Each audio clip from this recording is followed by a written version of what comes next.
Heart warming stuff actually. Do watch. Families అందరూ చూడొచ్చు. And director ఒక మంచి మెసేజ్ ఇచ్చాడు. అండ్ అందరు చూస్తే శ్రీరంగ నీతులు బేసిక్గా అందరు నీతులు చెప్తుంటారు కదా. So you will get a point actually. It's a good film. Do watch. So, if you want the man Govardhan, if you want to find the man Govardhan, please go and watch the movie Family Star. So, each and every middle class connected to the movie అండి. ఇందులో ఒక dialogue ఉంటుంది, ఇవ్వండి అని. నాకు కూడా అనిపించింది ఇవ్వండి అని అనిపిస్తున్నామని. బట్ ఏం చేద్దాం, మనకు లేదే. సో విజయ్ దేవరకొండకి అవకాశం వచ్చింది. ప్రీవియస్ మూవీస్ కంటే ఇది బాగుందా? ప్రీవియస్ మూవీస్ కంటే యాక్చువల్లీ ఇది ఆంథాలజీ. సో అన్ని క్యారెక్టర్స్కి ఇంపార్టెన్స్ ఉంటుంది. ఓకే.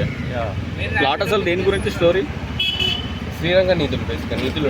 కొన్ని సినిమాలు బాక్స్ ఆఫీస్ ని షేక్ చేస్తాయి, కానీ కొన్ని సినిమాలు మిడిల్ క్లాస్ ని హార్ట్ ని షేక్ చేస్తాయి. అలాంటి షేక్ చేసిన మూవీ ఏది అంటే ఫ్యామిలీ స్టార్ మూవీ.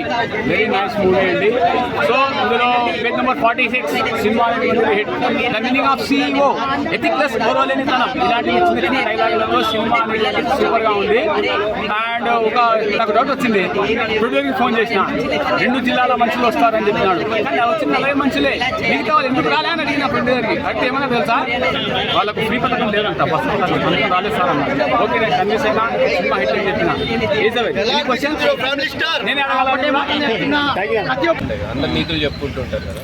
సో నీతులు చెప్తూ ఫేక్ బతులు ఎలా మనం లీడ్ చేస్తుంటాం లైఫ్. సో వాటన్నిటిని ఓవర్కమ్ చేసి యాజ్ అ పర్సన్గా ఎలా లీడ్ చేయాలనేదే కాన్సెప్ట్. నీతులు మరి ప్రజలకు ఎక్కుతాయా, సోదిలా అనిపిస్తాయా సినిమాలో? నీతులు ప్రజలకు ఎక్కుతాయి అంటారా, సోదిగా అనిపిస్తుందా?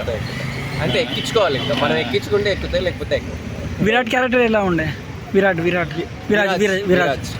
It's good character actually. వాళ్ళ లవ్ స్టోరీ చాలా బాగుంటుంది, విరాజ్ అండ్ రుహానీ వాళ్ళది. And Karthik Ratnam. అండ్ మీరు ఓకే ఓకే అయిపోయిందా? Good. It's good film. Rating ఎంత ఇస్తారు బ్రో అవుట్ ఆఫ్ 5? 3.5.